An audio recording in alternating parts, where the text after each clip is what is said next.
if folks are interested in upgrading their homes, this is a wonderful opportunity to get started. These funds are available right now, so come and get them. Come and get them. Welcome to the Defender Podcast. I'm Amy Barrilleaux. The Defender is powered by Clean Wisconsin, your environmental voice since 1970. So yes, there are 150 million reasons to listen to this episode because Wisconsin has $150 million in federal funding to help make our homes warmer in the winter, cooler in the summer, healthier, more efficient, all the things. A look at two little-known programs that survived the big federal cuts and are ready to be used by you. That's right now on The Defender.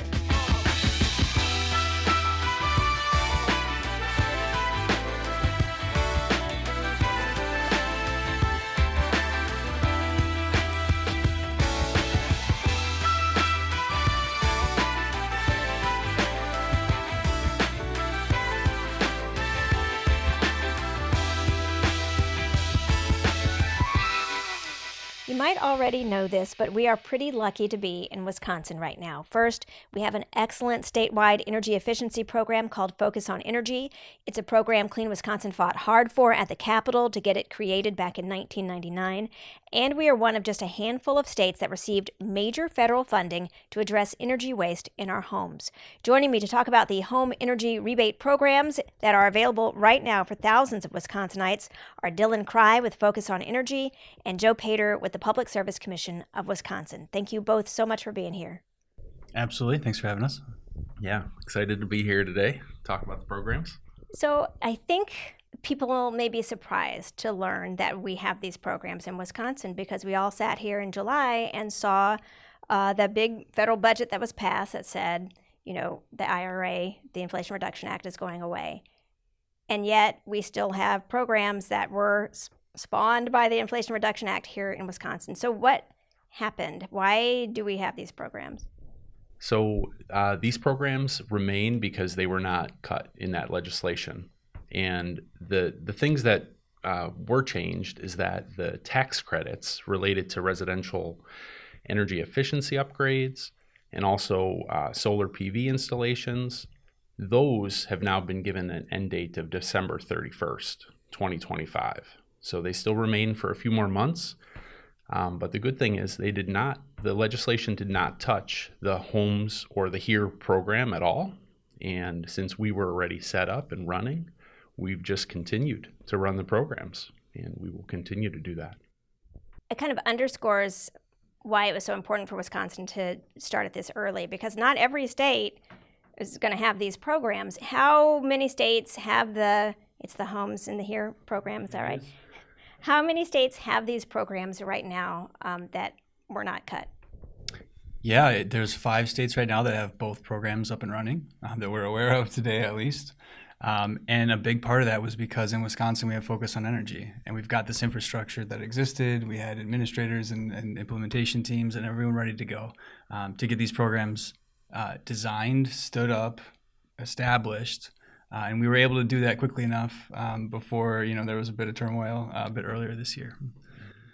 I do remember the announcement of those programs probably about a year ago. Do you think most people are aware that those programs launched and that they are available today? That's a really good question. We do have, I think we're at maybe 3,000 to 4,000 customers who have come through the portal, the system, to get qualified. So we know there's at least that many who are aware. Almost 200 trade allies or contractors are out talking about the program throughout the state. So we know they're spreading the word. But as to the question, does everybody know about these programs? Probably not. And that's part of why we're here today, to talk about that and hope the word gets out even further. And you need the word to get out, right? Because it's a lot of people in Wisconsin who might qualify for this program. Is that right? Yeah, so there's 2 programs. There's Homes and there's HERE. The Homes program, literally everyone in the state, all income levels, can be eligible for this program. How much money is available is going to change based on the income of your household. That's based on area median income, so it's essentially the county you live in and the size of your household. We do have to do an income check. And if you are low or moderate income, as defined by DOE, then there is additional money available for you in the homes program. And then the HERE program is the low and moderate income households only. And so that is restricted. Moderate income is all the way up to 150% area median income, though. So really, I mean, that's over half of the state, right, is eligible for these both programs, both homes and HERE. And maybe we should talk about the differences of the two programs. The homes program is a whole home efficiency program that starts with an energy assessment of the home and will include modeling that's provided by the contractor to determine, the potential path that the homeowner could take. And that also actually applies to multifamily residences as well. So you can think of, options being, provided to the decision maker on what they could do in the residence. And it's kind of a comprehensive whole home view on a project. Whereas the HERE project or HERE program is more rebate based per measure. So for example, you can get a rebate on a heat pump water heater or insulation and air sealing project. And it is more measure based. It's not, you don't have to do everything. You could do one thing at a time with HERE. Yeah, just to add to that. So homes is, technology agnostic. We can do, fossil fuel based appliances we can upgrade, right, to your furnace or your boiler. The HERE program, though, is electrification only. And so the whole intent of that program is to move folks from fossil fuel into electric energy use products. And so there are some additional restrictions on that, but it's a little simpler because it is a kind of measure by measure upgrade. Okay, well, you've just both laid down a lot of information. So the homes program is kind of based on somebody comes into your house, an energy assessor, and goes and does the, with the infrared testing, blow door. I know there's some complexities there, and kind of finds out, okay, what does your home need? Does it need more insulation or better windows or some of these things? Now, my confusion comes in to, do people have to pay for that assessment? And then let's say, okay, I need more insulation. Then you kind of go in and say, okay, my income is X. How much insulation do I get help paying for? Or I feel like there used to be some tax credits involved in this program a little bit, and are they still available? So that's like 8 layers of questions for y'all to answer. That is a lot of layers of questions. And so the individual you're talking about, the energy advisor, these are the experts that are going to come out to your house. They will very often perform a blower door test, which is we used to be called the big red door test. They essentially depressurize the house and try to find where the air leaks are, where we're losing energy in the home. But they also look at a ton of other stuff, right? They look at the efficiency of our equipment, the insulation up in the attics or down in the basement. And so getting these experts out to give us that sense of where in the home we can save energy is a necessary step in the homes program. To be eligible to participate in the program, we do have to see at least 20% estimated energy savings. And so the energy assessor, they take all of their observations and then they take it back home and they put it through an energy model. And that model, they decide in conversation with the homeowner what upgrades they would be interested in pursuing. So if they want a new furnace or they want to get a bunch of insulation up in the attic, that energy assessor can model that then in the home energy model. And after the computer runs all its little calculations and spits out a number, if the estimated savings is over 20%, then that customer is eligible to participate in the homes program. You had asked about income. And so we do have an income qualification process. We actually recommend the customers go through that first before they engage with either the homes or the HERE program. It's going to get them a better sense of the type of rebate that is available for them. So for the homes program, there is up to $10,000 available for a low-income home if they can reach 35% or more estimated energy savings. And then in the HERE program, there's up to $8,000 for a heat pump, for instance, for low and moderate income customers. And for the question on the cost of the energy assessment, we were able to get our commission to consider a budget for covering that cost for low-income customers, and that was approved. So up to a $500 cost is covered for qualified low-income customers. That's also something that it reduces the barrier to participation because there's really, very little cost to get started. This is, from my perspective, a complicated thing, because you're asking people to get an energy assessment, which they may not know what that is, to get their income, go through an income process to find out how much they may be eligible for, and then understand that there's a modeling thing that happens to help them understand how much they could save even more. Is that creating some barriers? Because everything you're talking about is really important and really cool, but couldn't be more complicated, I feel like. Is it difficult to kind of get people on board with doing this? I mean, I think we should both answer this. The guidance that we were given from the Department of Energy was very complicated, and it was written in a way that prevented any misuse of these funds. And we had to build a program that met all the requirements. So at the start, that's what we were working from. And we have, I think, gotten through a lot of the challenges, made a lot of process improvements. And fortunately, if somebody calls in today, calls a registered contractor to get involved in this program, there's a high likelihood that registered contractor has already gone through this process with other customers, and they can help them kind of, navigate the process through a much simpler experience. So customers getting involved today are in a much better spot, is what I'm saying. Yeah, I'd echo a lot of what you said, Joe. I mean, there's all of these requirements. We are stewards of these federal dollars and need to make sure that we're spending them appropriately. I think there's ways we can do that as a program without necessarily all of the checks that DOE would like us to do. And so we've provided that feedback to them, as have other states that are, actively running these programs. So yes, we try to make it as easy as we can, and I think it'll continue to get better as we operate these programs and provide that feedback to the Department of Energy.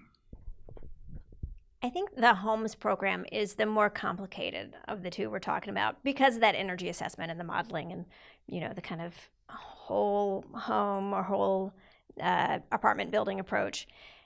But the other one is the more, I would say, grabby program because it has to do with rebates. So how do the rebates work for this?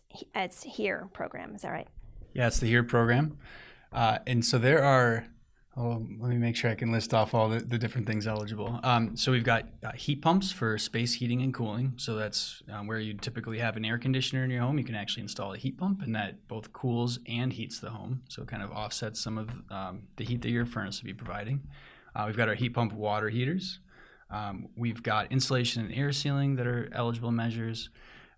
We have got electrical upgrades. So this was a cool thing, not something that we've traditionally had with our focus on energy programs.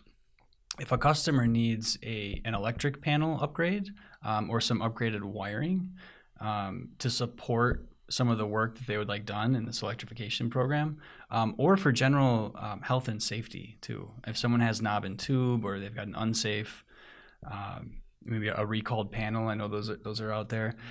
They're also eligible to participate in this program just to get those safety concerns taken care of and to get them ready to electrify their homes in the future. And then we also have a few retail measures as well. These aren't quite yet available, but they will be soon. So everything I just mentioned does need to be installed by a contractor right now. And the great part about this for the customer, though, is that all of these rebates, and the rebates kind of do vary all over the place from $1,000 up to $8,000. Those are all required to be an instant discount for the customer. So they don't need to come up with the money out of pocket. The contractor is going to cover that, and then we reimburse the contractor. And so the other retail measures that aren't quite available yet is going to be our electric cooking equipment. So it's typically like an induction range, an induction stove, and our heat pump dryers. And then heat pump water heaters would also be available at retail as well, but that's kind of a dual, can be installed by a contractor. I'm just going to say I've never heard of a heat pump dryer. How new is that? Oh gosh, they've been around for a few years, Joe. Yeah, a few years. And actually, a lot of the manufacturers are combining them with washing capability. So it's an all-in-one unit. Those will also qualify because they are Energy Star qualified. Next time you're at a appliance retailer, you will see these as an option. That's so cool. So I think that, that part of the program has been long awaited, where you could just walk into Best Buy or Menards and say, hey, I want this. But when you do that, are you going to have to prove an income eligibility right there in the store? Or are they going to be able to pull up a thing? Yeah, this kind of points back to some of the complexity of the programs that we have to deliver. So we do need to see a customer income qualified first, ideally. There's a couple paths that we're looking at. One would be an instant discount coupon that they could take to a store. Though, to peel the the onion back a little bit, not every retailer is going to be able to do that. In fact, it's a fairly limited amount. It's a dynamic coupon system that is different than retailers are used to today. Usually they're not checking to see if a customer has been income verified by a program before they allow a coupon to be used. So there's a lot of complexity there. But in all other cases, we still have to have an income verified for a household. But if they don't shop at the instant discount stores, they can submit for a rebate after they purchase the product. So there's still the option to go and buy the product at a retail location, and then you would come back into our portal and say, I bought this, here's my invoice and the proof, and then we'll go ahead and send you a check. So how much money has Wisconsin received to implement these two programs and to start, helping folks all across the state get these rebates and get help paying for some of these upgrades to their homes? Yeah, the allocation for Wisconsin was approximately $75 million for each program. The legislation was written to go until 2031. So, we literally have until September of 2031 to expend these funds. And so in total, we've got $150 million. And the governor just recently helped us celebrate our 1-year anniversary in August.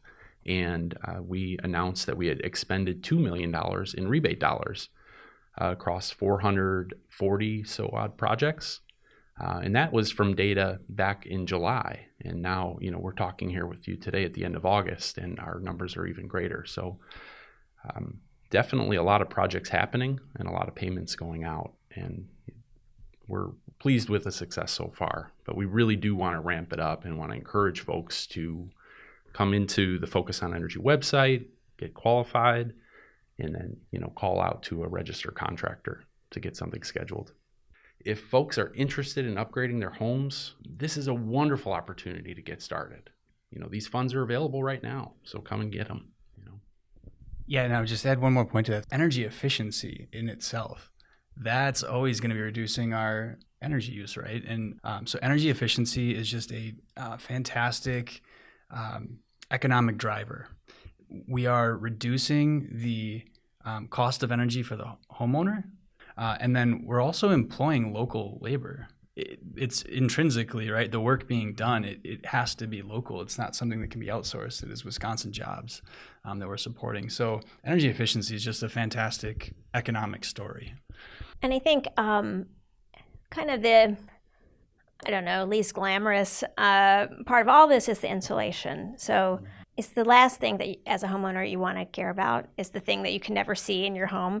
But that is both an energy and a money saver, right? If you are able to get some help from this program to add insulation to your home, what kind of a difference does that make for an older home that may be built in the 40s or 50s that hasn't really had this upgrade before? Yeah, so insulation is the one we always think about first, and you're right. It's not, we can't see it, right? So it's not the sexy thing we talk about. We always talk about solar and smart thermostats, and those are great too. But insulation does a ton of work for us. And insulation's little brother that doesn't get talked about as much as air sealing. They really are a combination. So only wearing insulation and not having your house sealed up so it's really leaky is kind of like wearing a wool sweater on a really windy day. It's right that the heat you've heated your home with, your body heat, right? It's just going to be swept away. Now, if we put a windbreaker on, now we're keeping all of that heat inside, so we're nice and toasty. And so in the older homes you're talking about, oftentimes they're very leaky buildings too. And so we have to combine the air sealing with the insulation. And that's standard practice, right, for everything that we do in these programs. Our energy assessors understand, we got to seal up the building and then you put the insulation on top. One other thing to add, we haven't spoken much about it here, is the focus on energy incentives that are available. They stack on top of these home energy rebates as well. And one thing we've seen a lot of is projects coming through with insulation, and that is ramping up participation in the core Focus on Energy program that is run, year in, year out. Those insulation measures are seeing much more participation, and that's really exciting news too. I feel like 5 or 6 years ago, most people had not heard of an induction stove. You saw me just now today hearing about a heat pump dryer, but those are going to be available in stores. So how much of an impact did this big, huge piece of legislation, the IRA, have on kind of the way we see appliances and home heating and insulation and all that stuff? I think on the appliance front, it really was the manufacturers that were engaging with the federal government and seeing all of this money that was going to be available that really drove them to invest and start getting these products ready for market. And so now we see, there's a ton of induction stoves, and there's these heat pump dryers that are combo units that are awesome, that customers love. And so that's been fantastic to see. And really just, continuing to shine the spotlight. There's a ton of opportunity in the state. We know there's so many homes we still need to touch and to help out in the state. But this is money being brought in to support that and shining a light on it and saying, hey, let's go and help some folks out. So if somebody's listening to this and they're like, you know what, I think I'm interested and maybe I'm eligible, what should I do? I guess the first step is to go to the Focus on Energy website. That's it. Yep. There's a Get Started button in the upper right of the website.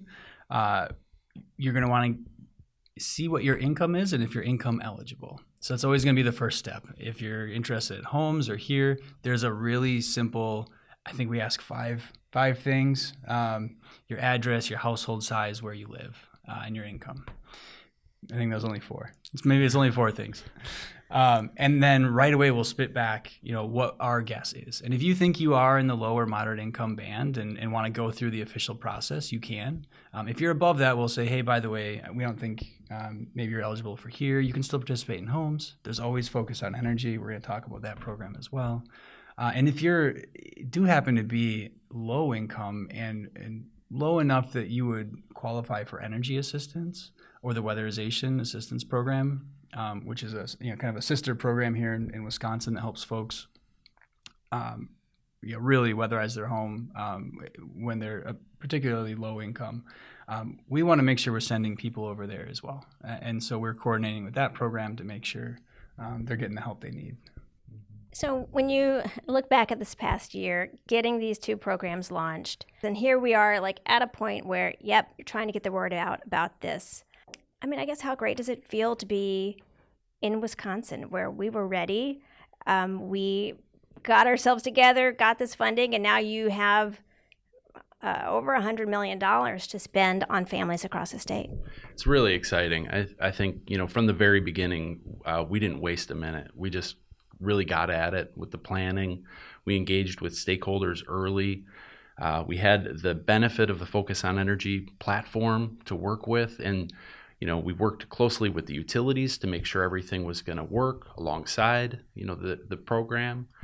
And we got all the pieces together, as quick as we possibly could. It feels great to be in a spot where we are open for business. We are open for, residents to come in and take advantage of these funds, to upgrade their homes. And every day, I think I feel very thankful that we're in the spot we're in. Because if we, there's many other states that are just sitting on the sidelines waiting for the Department of Energy to give them the go-ahead. And that may never come for all they know. So it feels great to be here, but we do need folks to be aware that these are open and that they don't have to be afraid that, you know, the money's going to be torn away or their project's not going to get paid. We have checks and balances on our side to make sure that everything we're doing is going to work, and it is working. And we are making rebate payments on a weekly basis. And it feels great. I mean, get the word out, you know, it's time to participate if you're up for it. Well, I guess on Wisconsin. Thank you both for taking the time to explain all these programs to me. I really appreciate it. Yeah, this is fun. Thank you. Yeah, thank you. Again, the website for more information is focusonenergy.com. There's a box right on the homepage that says IRA Home Energy Rebates. Just click on that to get started. We've also got a link in the show notes. And while you're looking at the show notes, I've also got a link to Focus on Energy's podcast called What's Up Wisconsin. Thanks for listening to The Defender. If you have something you want me to talk about or comment about the show, just send me an email, podcast@cleanwisconsin.org. I'm Amy Barrilleaux. Talk to you later.